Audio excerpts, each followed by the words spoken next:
This is my favorite laptop out there, but the Surface Laptop Studio 2 costs way too much. So here's my love letter to something I probably shouldn't have bought. Hello, my name is Brad and I review tech for creative professionals. And what makes this laptop special is the screen, specifically the hinge on the screen that lets you pop it off its main support and then pull it down in front of you so you can draw on it. There have been other Windows laptops out there, these 360-degree laptops that do something very similar, but when you're actually using it, it's quite different. When you turn a 360-degree laptop over, yes, you can draw on it, but you completely lose access to the keyboard. They disable the keyboards when they're flipped around. In many drawing programs, most drawing programs available for Windows really do rely on keyboard shortcuts, Control-Z to undo or to increase and decrease your brush size. Not to mention the way that most people use computers. If I get an email while I am drawing, I will often stop drawing and answer the email really quickly. Or I might jump to a website to do a quick search for a reference. On this laptop, I can do that really quickly. I could just stick my hands underneath the keyboard and do it,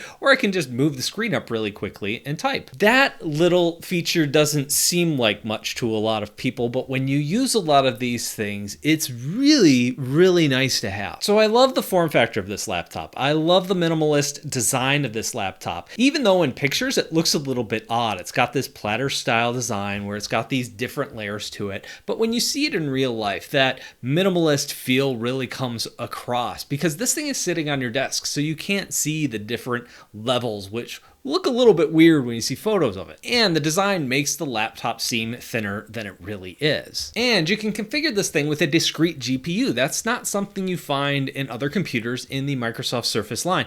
And it's not something you find very often in a 360-degree laptop. All of this comes at a cost, like a literal cost, because this laptop starts at almost $2,000. What you're paying for here is not the specs of the laptop. You are paying for that form factor. You want this form factor because you can get that discrete GPU. Otherwise, you're better off going with something like the Surface Pro. So the real starting price of this device, I think, is $2,100, which is what I paid for mine. One of the big regrets when I got the original version of this laptop 2 years ago now was that when I was using it, I realized I got the lowest configuration, which didn't have enough storage, it didn't have enough RAM, and it didn't have discrete CPU. GPU, I get my letters mixed up all the time. And so it was great for testing and reviewing, but it wasn't great for actually using, which I wanted to do once I had my hands on it. And the price goes up and up and up as you configure it. And configure is probably the wrong word. Basically, Microsoft has given you 6 configurations that are already set up and you can choose which one best fits you. That is a very nice laptop. However, I have been looking at PCs, like building a desktop PC, what that would cost me. It would cost me less than this, and the performance would be way beyond this. And when you start to balance those things and you ask yourself, is this thing worth $1,000 or $1,500 more than a laptop with the same specs just to get a screen that folds down? And my answer to that would be probably not, no. So other than the bumps in the processor and some of the storage and that sort of thing, what has changed from the last version? Not a lot. They did add a USB Type-A port and they added a micro SD card slot along the side as well. Brad from the future here. As I was filming B-roll for this video, I took out the little USB Type-A adapter that connects my mouse and my keyboard to this laptop. And it flat out would not come out. It was completely stuck. I've used this adapter in dozens of computers at this point. I don't know why it got stuck in this one. I don't know if it was the adapter's fault or the computer's fault, but as I tried to pull it out, it broke. I'm so sad because now I can't use the USB Type-A port on this computer and I can't use my keyboard and mouse either. This might be a fluky thing, but since it's something I've never come across before, I figured it was worth mentioning in the review. You still have your 2 USB Type-C ports, and you also have a little slot where Microsoft's proprietary Surface charger plugs in as well. As far as proprietary power things go, this one isn't too bad because it's magnetic. So if you ever trip on the cord, it's going to pull right out, which is kind of nice. Now, not only do I think the design is beautiful, but I think the screen that they've put on this thing is beautiful as well. It's a high density display with a resolution of 2000 1400 pixels by 1600 pixels. And it has a refresh rate of 120 hertz, which is something that's not that common on Windows laptop. Now, if me reading off that resolution seemed a little off, like I have never heard of that resolution before, that's because this is more of a screen. This is a 3:2 format, not the 16:9 or 16:10 formats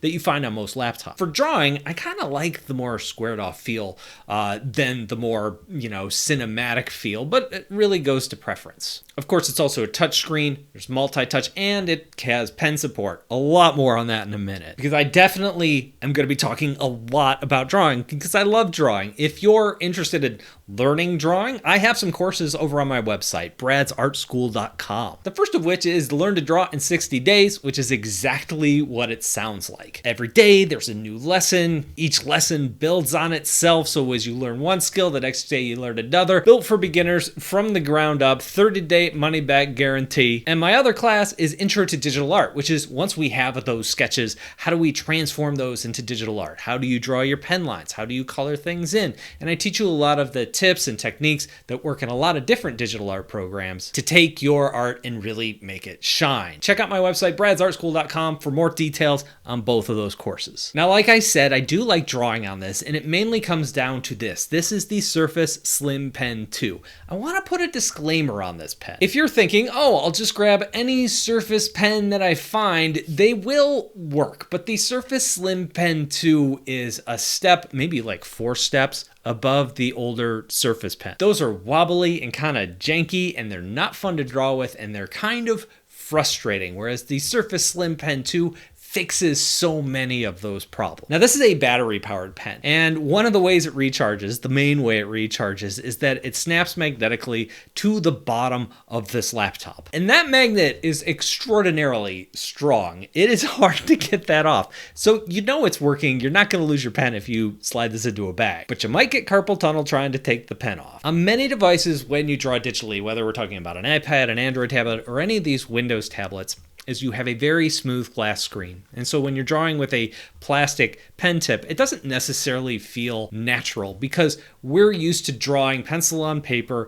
which has some kind of texture, some kind of resistance to it. A lot of Wacom tablets actually add some texture to the screen, so you have that texture there already. Some people like to add screen protectors to their iPads and Android tablets to kind of get that effect. Here, what they've done is they've added some haptics to the pen. So the pen shakes just a tiny bit while you're drawing across the screen. It doesn't work in every single program, but it works in several. And I gotta say, it's kind of a gimmick, but it's a gimmick that's kind of fun. I don't know, I think it's neat. Completely unnecessary. It doesn't really add any traction to the pen, but it kind of adds a little bit of the illusion of some traction to the pen. It's a neat design thought. Okay, it's there. Now, I mentioned that older Surface Pen looked really gross. This one looks so much better. Is it epic? Is it amazing? Is it the best pen ever? No, it's definitely not. It's definitely still a step down from a Wacom pen. It's a step down from an Apple Pencil. However, one of the things that I look for in a pen is if I turn on smoothing, and like say Photoshop or the app I'm using, or the streamlining of the pen, which basically adds a little smoothing to the line and gives you a sharper, crisper edge, will that fix the wobble? And it does here. And as long as I can get rid of that wobble without adding too much extra like loopiness to the lines, I'm okay with it. And that's really where this pen comes down. And when you start drawing with it, it's genuinely kind of fun to use. It doesn't have that artificial feel the pen used to have. It holds pressure well. It's got some tilt functionality built in there that works. It doesn't feel like there's any lag or delay, which is something that I did notice on the older Surface pens. Generally, it's a decent drawing experience. Let's go to pros and cons. I've already talked about many of the pros here, the main one being the screen and the way that it folds down and how useful that is. It's also a bigger screen, coming in at 14.4 inches. When you're using a Windows display, the smaller that screen gets to, like say a Surface Go, the harder it is to hit things like doing file management or hitting the icons in Photoshop or Clip Studio. At 14 inches, you're in pretty good shape. It's not amazing, but you're gonna hit everything that you try to hit. It's a beautiful screen. I personally think it's a beautifully designed product. The fans were surprisingly quiet. You can configure it to be a pretty powerful laptop, so you could do a lot of different things with it. And if that was the lens in which I was viewing this product, I would give it 2 thumbs up right away. But as soon as you bring in price, it just becomes a lot harder to justify. Like I said, the real starting price of this thing is over $2,000, $2,100 for the configuration that has a discrete GPU. Because if you're not going to get the GPU, it's not worth getting something this bulky. And this is one of those areas where I think, and I hate to say it, I think Microsoft is kind of gouging. The fact that you're going to pay $400, $500 more just to get more storage and a little more RAM, that's hard to justify. I think the market for this product is incredibly narrow. Like, you need to be able to draw on the go, but also have a ton of horsepower. And for most people, if you have to draw on the go, you're better off going with like an iPad or an Android tablet, and then also having a laptop, or having a really nice laptop and then having an inexpensive XP Pen or Huion that you can connect to that laptop. Especially now, since some of the smaller pen displays that are out there only need a USB Type-C cable in order to run, if you have the ports on your computer that can pull enough energy to do that. So even though I absolutely love this product, I think it's amazing, I don't think I could ever justify the cost of it. But what do you think? Let me know down below in the comments. Do you think this could work for you? Can you justify the price? I'd love to know. Thank you all for watching, and I'll talk to you in a couple of